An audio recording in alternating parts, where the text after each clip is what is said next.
हमारी एंजी वहां बैठ के एडन का इंतजार करी थी, तभी उसे आवाज आती है, प्रिंसेस क्या आप एक सेकंड के लिए यहाँ पर आएंगी? तो वो कहती है क्या, अब क्या हुआ? क्या ये नहीं कहने वाला कि हमें कोई और काम करना है? क्या ये नहीं कहेगा? लेकिन जब वहां पर पहुंचती है तो वो कहता है, वेल मुझे ये बताएं क्या वो चीज आपकी है? तो वो कहती है तुम किस बारे में बात कर रहे हो? लेकिन जब वहां पर देखती है वो कहती है, ओ मेरी अम्ब्रेला, ये तो उस दिन गुमी थी ना जब मैं यहाँ से भाग रही थी, और तब से गुमी अब मिली नहीं है, लेकिन कितना मिराकल है ना, ये मुझे मिल गई। तो वो कहती है ऐसा लगता है पानी बहुत ज्यादा गहरा है, तो कैसे मैं इसको लेकर आऊँ? वो कहता है ठीक है इसको पकड़ो मैं ले आता हूँ, और तब अपने पहुंचे ऊपर करता है। वो कहता है अब मैं पानी में जा रहा हूँ, और तब वो पानी में जाता है। तो हमारी एंजी कहती है लेकिन इसको मैं खुद पकड़ लेती हूँ। वो कहता है नहीं नहीं, ग्राउंड बहुत ज्यादा स्लिपरी है और इसको मैं बस तुम्हारे लिए ले आऊंगा। वो कहती है थैंक यू सो मच, लेकिन अगर ये अम्ब्रेला टूटी हुई हो तो इसको लेकर ना वापस आना। वो कहता है ठीक है। तो हमारी एंजी कहती है मैं कभी बता नहीं सकती कि वो क्या सोच रहा है, लेकिन शायद वो अपने आप को एक्सप्रेस करने में बहुत ज्यादा बुरा है। मिसेस मैक ने भी यही कहा था, लेकिन फिर भी वो मेरी इतनी जरा फिक्र करता है। मे बी आंट मैक के वर्ड्स बहुत ज्यादा अच्छे थे। और तभी एडन उस अम्ब्रेला तक पहुंच चुका था और उसको उठाता है। वो कहता है लगता है तुम बहुत ज्यादा लकी हो, ये बिल्कुल ठीक है। और तब उसको बंद करता है और सोचता है ये तो बहुत ज्यादा ठंडी है यहाँ पर। वो वहां से निकलने लगता है। वो कहता है मुझे ये मिल गई, और तब वो वापस आने लगता है। तो हमारी एंजी इसको हाथ हिला रही थी। वो कहती है अच्छा है तुम वापस आ रहे हो और मेरी अम्ब्रेला बिल्कुल ठीक है। तो वो उसको देखता है और वो सोचता है ये तो बहुत ज्यादा खुश लग रही है और इसकी खुशी के लिए मैं कुछ भी कर सकता हूँ। और अगर स्प्रिंग का कोई फेस होता तो ये बिल्कुल एंजी होती, लेकिन ये तो बहुत ज्यादा प्यारी लग रही है। और तब वो आगे बढ़ने लगता है उस अम्ब्रेला को लेकर, लेकिन तभी वहां पे ग्राउंड बहुत ज्यादा स्लिपरी था और उसका पाँव फिसलता है और धड़ाम से नीचे। तो हमारी एंजी कहती है एडन तुम ठीक तो हो ना? और एडन तो पानी में पूरा भीग चुका था और हमारी एंजी पानी में आ गई थी। और तब वो दोनों थोड़ी देर बाद बाहर निकल आए थे। तो हमारी एंजी कहती है तुम ठीक तो ना, तुम्हें कहीं चोट तो नहीं लगी? वो कहता है मैंने कहा ना मैं ठीक हूँ। और वो दिल में सोचता है कितना एम्बैरेसिंग है ना, उसके सामने पानी में गिर गया। तो एंजी कहती है मैं बहुत ज्यादा थैंकफुल हूँ, लेकिन क्या तुम श्योर हो ना कि तुम्हें चोट नहीं लगी? वो कहते हैं हाँ मैं बिल्कुल ठीक हूँ, लेकिन तुम्हारे शूज और स्कर्ट बिल्कुल गीली हो गई है। वो कहती है हाँ ठीक है। और तब अपनी स्कर्ट को सुखाने लगती है। तो तब वो कहता है ठीक है मेरे शूज पहन लो। वो कहती है क्या, लेकिन तुम क्या पहनोगे? वो कहता है मुझे नंगे पैर चलने की आदत है, तुम फिक्र ना करो। लेकिन उसके कपड़े अभी भी गीले थे। तो एंजी कहती है तुम्हारे कपड़े तो बहुत ही ज्यादा गीले हैं। वो कहता है ठीक है मैं तुम्हारे सामने चेंज नहीं करने वाला।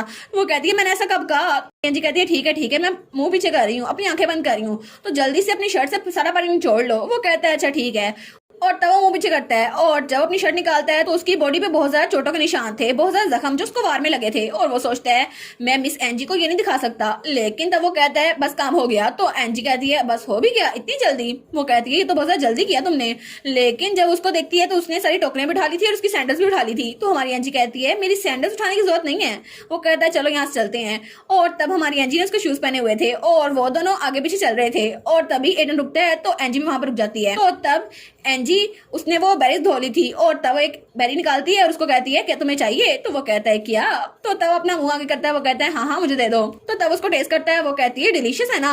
वो कहता है हाँ डिलीशियस तो है। तो तब वो कहती है एक और ले लो। और तब वो दोबारा से उसके आगे मुंह करता है। हमारी एंजी सोचती है मेरे लिए पानी में गिरा तो इसके लिए रिवार्ड होना चाहिए, लेकिन वो कहती है थैंक यू सो मच मेरी अम्ब्रेला मेरे लिए लेके आने के लिए। वो कहता है कोई बात नहीं, वैसे भी मुझे अच्छा लगा कि अच्छी कंडीशन में है और ये बहुत ज्यादा एक्सपेंसिव होगी है ना? तो वो कहती है हाँ ये बहुत ज्यादा एक्सपेंसिव है, ये मेरी फादर की तरफ से मेरा एक गिफ्ट था और चूंकि मुझे फ्लावर्स बहुत ज्यादा पसंद है इसलिए मुझे इसकी एम्ब्रॉयडरी बहुत ज्यादा पसंद आई। तो वो कहता है अच्छा मुझे लगा ही था कि तुम्हारे परफ्यूम की स्मेल ये बिल्कुल इस लिली की तरह। वो कहती है हाँ बिल्कुल तुम्हें तो अच्छे से पता है। लेकिन वो कहता है ये बहुत ज्यादा बुरा लगेगा ना, लिली यहाँ से गायब हो जाएगी। वो कहती है हाँ थोड़ा सा तो बुरा लगेगा, लेकिन अगले साल हम और उगा लेंगे, और वैसे भी ये प्लांट्स उगाना थोड़ा मुश्किल लगता है, लेकिन अगले साल हम थोड़ी और कोशिश करेंगे। तो कहती है और इसके अलावा मैं पा पी और पो को भी गार्डन में लेके आऊंगी, ठीक है? वो कहता है मैं तुम्हें पिछली बार भी कहा था उनको यहाँ पे लेके आने की जरूरत नहीं है, वो भाग गए। तो वो कहती है नहीं भागेंगे नहीं, वो मेरी बात सुनते हैं। तो वो कहता है हाँ मैं इस बात पे यकीन ना कर लूं, लेकिन वो कहती है मैं सच बोल रही हूँ, तुम्हें मेरी बात पे यकीन क्यों नहीं आ रहा? तो एडन थोड़ा उदास रहता है। वो सोचता है इससे पहले कि देर हो जाए मुझे इसे बताना चाहिए। तो तब वो रुकता और कहता है प्रिंसेस। तो हमारी एंजी कहती है हाँ क्या हुआ? तो वो कहता है मुझे तुम्हें उस पिक्स के बारे में कुछ बताना है, क्या तुम मेरी बात सुनोगी? और तब वो उसको बता देता है। और दूसरी तरफ सीन चेंज होता है और हमें मिसेस मैक दिखा जाती है। वो सोचती है अब तो अपना लवी डवी टाइम गुजार रहे होंगे ना, कितना अच्छा होगा जब वो दोनों पानी में जाएंगे और तब मिस एंजी गिरने लगी होंगी और एडन उसको पकड़ लेगा। तब वो लोग एक दूसरे के करीब होंगे, लेकिन वो अब तो अपने ख्याली पुलाव बनाई जा रही थी। और तभी वो कहती है ओ तुम लोग वापस आ भी गए। लेकिन जब उन दोनों को देखती है तो दोनों के मुंह बने हुए थे और दोनों थोड़े उदास थे। तो तब एडन कहता है मैं जाकर अपने कपड़े चेंज करने लगा हूँ, और तब वो बैरिस को वहां रख देता है। तो एंजी कहती है क्या ये बेरीज वही है ना जो आपने पूछी थी है ना, तो क्या हम लोग जैम बनाना शुरू करें? और वो तो थोड़ा अनोई हुई थी। वो कहती है मुझे कुछ चाहिए। तो मिसिस मैक सोचती है आखिर यहाँ पर हुआ क्या? तो तब हमारी एंजी वहां पे बेरीज रखती है तो तब वो कहती है बाकी की बेरी से हम वाइन बनाएंगे, क्या ये ठीक रहेगा? तो मिस मैक कहती है हाँ हाँ ये ठीक रहेगा, मुझे लगता है ये ठीक है, तो बाकी के इंग्रेडिएंट्स में ले आती हूँ। और तब सारे इंग्रेडिएंट्स वहाँ पे रखे हुए थे। तो हमारी एंजी बहुत ज्यादा उदास थी। वो सोचती है कुछ बेकार सोचने से अच्छा है मुझे कुछ काम करना चाहिए ताकि मेरी सोचें डिस्ट्रैक्ट हो जाए। और तब वो बेरिस को कूट रही थी और वो तो बहुत ज्यादा जोर लगा रही थी। वो सोचती है उसमें कॉमन सेंस है भी या नहीं। मुझे पता है कि लाइव स्टॉक को सिर्फ इसलिए रखा जाता है ताकि उनसे मीट लिया जा सके, लेकिन फिर भी वो पिग्स को बेचने की बात कैसे कर सकता है? और वो तो बड़े गुस्से में आई थी। वो सोचती है मैं उन पिग्स के साथ कितनी अच्छे से रह रही थी ना, और मैं उनको खाना खिलाया करती थी। और तब तक वो बेरिस वो बिल्कुल शीरा हो चुकी थी। और वो सोचती है लेकिन मैं बिला वजह उनको खिलाई जा रही थी। लेकिन वो तो बहुत ज्यादा उदास हो गई थी। वो कहती है मैंने एडन से कहा भी ऐसा ना करे, लेकिन उसने कहा नहीं नहीं हम उसको बेचेंगे, लाजमी बेचेंगे क्योंकि मुझे पैसे चाहिए। आखिर वो ऐसा कैसे कर सकता है? और जब मैंने उसे कहा कि हम अगले सीजन में उनको बेच देंगे तो उसने मना कर दिया कि गर्मियों में उनका वजन कम हो जाता है, फिर उनकी प्राइस नहीं लगती। लेकिन सर एडन तो बिल्कुल हार्डलेस है, आखिर वो ऐसा कैसे कर सकता है? तो मिस मैग उसको देखती है। वो कहती है इसमें थोड़ा लेमन और थोड़ी शुगर ऐड करनी है। और तब वो लोग शीरा बना रहे थे। और तब वो कहती है तुम्हें चम्मच हिलाना चाहिए ताकि ये नीचे न लग जाए। तो तब मिस मैग उसको बनाना सिखा रही थी। लेकिन हमारी हीरोइन सोचती है इसकी स्मेल तो अच्छी है लेकिन फिर भी मुझे इतना ज्यादा अच्छा नहीं लग रहा। तो मिस मैग कहती है क्या तुम दोनों के दरमियान कुछ हुआ था? तो वो कहती है नहीं नहीं कुछ भी नहीं हुआ, बस हमारी थोड़ी सी लड़ाई हो गई थी और कुछ नहीं। और वो दिल में सोचती है लेकिन अगर नोबल्स को पता चला कि मैं पिग्स के लिए रो रही हूँ तो उनको बहुत जरा बुरा लगेगा और वो मुझ पे हंसेंगे। तो मिस मैक कहती है कोई भी चीज अनइम्पोर्टेंट नहीं होती, तो तुम मुझे बता सकती हो चाहे कुछ भी हो, तो मुझे बताओ तुम किस बात पे अपसेट हो। तो हमारी हीरोइन मिस मैक को सारी कहानी बता देती है। तो मिस मैक कहती है अच्छा तो ये रीजन काफी है कि तुम अपसेट हो। वो कहती है लेकिन क्या ये ज्यादा मीन नहीं है? और वैसे भी उसने मुझे कहा मैं जरा इमोशनल हो रही हूँ। तो मिस मैक कहती है ऐसा कुछ भी सुनना बहुत ज्यादा अपसेट होगा, और वैसे भी लोग को पता नहीं क्यों क्रिटिसाइज करना आता है अगर लोग इमोशनल हो तो। वो कहती है ना मैं इमोशनल हो रही थी क्योंकि पिग से मैं बहुत ज्यादा अटैच हो गई हूँ, लेकिन वो मेरी बात समझ ही नहीं रहा। और पा पी और पू और वो तो पहले दोस्त है जो मैंने यहाँ पर आकर बनाए। तो मिस मैक कहती है अच्छा ठीक है सैड ना हो, तुम्हारी अपनी भी रीजन होंगी। और तब वो कहती है तुम जरा इस चमचे को हिलाओ, मैं जाके सर एडन से बात करती हूँ ताकि तुम दोनों के दरमियान थोड़ी सुलह हो सके। तो हमारी एंजी की आंखों में आंसू थे। वो कहती है ठीक है ठीक है। और वो सोचती है आंट मैग अब उससे बात कर रही है तो मे भी सर एडन अपनी माइंड को चेंज कर ले और वो उन पिग्स को ना बेचे। तो तब मिसिस मैग वहां पर आती है और उसके दरवाजे में दस्तक देती है। वो कहती है यंग मास्टर क्या मैं थोड़ी देर के लिए आपसे बात कर सकती हूँ? तो अंदर से हमारा एडन कहता है मुझे कुछ नहीं कहना। तो वो कहती है मैं श्योर हूँ कि आपको कुछ ना कुछ कहना होगा। तो वो कहता है आखिर उसको क्यों लगता है मैं हार्टलेस हूँ? मैं इतना भी हार्टलेस नहीं हूँ। तो वो कहती है जरूर कोई ना कोई वजह होगी ना कि यंग मिस रो रही है। वो कहता है नहीं मेरे जैसा नैरो माइंड इंसान वो कैसे समझ सकता है? लेकिन तब वो कहता है क्या वो रो रही है? तो तभी वो दरवाजा खोलता है और वहां आता है। वो कहता है आखिर एंजी कैसे रो सकती है?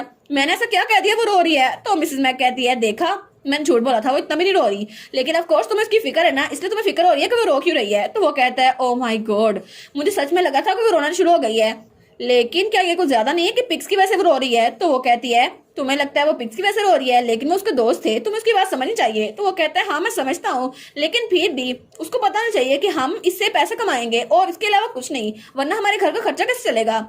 तो मिसेस मैक कहती है तो तुम उसे पहले दिन ही बता देते ताकि वो उनसे दोस्ती ना करती। तो वो कहते हैं हाँ मैंने बताने की कोशिश तो की थी ना, लेकिन वो मेरी बात समझेगी नहीं, और उसको कैसे बताऊं कि पिग से हमें मीट मिलता है और मीट से पैसे और पैसे से घर का सामान आता है, लेकिन अब मैं उसको कैसे बताऊं, वो तो एक नोबल है। तो मिसेस मैक कहती है चाहे कुछ सही हो या ना हो, लेकिन पहले तुम्हें अपने दिल की सुननी चाहिए और तुम्हें उसे अच्छे से एक्सप्लेन करना चाहिए। वो कहता है हाँ मैंने करने की कोशिश तो की थी। तो वो कहती है अगर तुमने कोशिश की होती तो वो ऐसे ना होती। तो एडन कहता है लेकिन अगर मैं उससे कुछ कहने की कोशिश करूंगा तो मैं हार जाऊंगा। तो मिसेस मैक कहती है ठीक है तो उसके सामने हार जाओ, आखिर कपल होते किस लिए हैं, तुम्हें उसके सामने हार नहीं होगा। तो एडन कहता है ठीक है तो मैं थोड़ी देर बाद उससे जाके माफी मांग लूंगा। और वो सोचता है वैसे भी मैं नहीं चाहता कि मैं उसके साथ रहने वाला हूँ तो अनकंफर्टेबली रहूँ। और फिर वो कहता है लेकिन मैं तो उन पिग्स को जल्दी बेचने वाला हूँ क्योंकि हमें पैसों की जरूरत है। तो वो कहती है हाँ मैं इस बारे में तुम्हें कुछ नहीं कह रही, लेकिन यंग मास्टर अगर मैं तुम्हारी जगह होती ना तो कोई भी डिसीजन लेने से पहले अपने स्पाउस से बात कर लेती। वो कहता है अब आखिर इसका क्या मतलब हुआ। तो तभी पीछे से आवाज आती है मिसेस मैक जम तैयार है। तो वो कहती है देखा, लेकिन मिस मैक वहां जाते हुए कहती है यंग मास्टर वापसी पे नीचे आते हुए अपनी शर्ट के बटन ठीक कर लेना और अपने सॉक्स भी। तो वो कहता है क्या मेरी शर्ट के बटन? और वो मिसमैच थे और उसकी सॉक्स वो भी अलग अलग रंग की थी। तो वो कहता है क्या? तो वो कहता है लेकिन मेरी हड्डियां तो ज्यादा दर्द कर रही हैं क्योंकि पहले जो मुझे चोट लगी थी ना जब मैं उसका अम्ब्रेला लेने गया था, अब मैं उसको ये तो नहीं बता सकता, लेकिन अभी मुझे जाके एंजी से बात करनी होगी क्योंकि मैं उसको नाराज नहीं कर सकता। और इसी के साथ ये वाला पार्ट यहीं पर ख़त्म। तो आप लोग बताइएगा आप लोग को ये पार्ट कैसा लगा, और वीडियो को लाइक और चैनल को सब्सक्राइब लाजमी कीजिएगा। बाकी वीडियोस का लिंक भी स्क्रीन पर नज़र आ रहा होगा तो काइंडली उनको भी चेकआउट कर लें। और thank you so much for watching my videos. Stay safe, bye bye.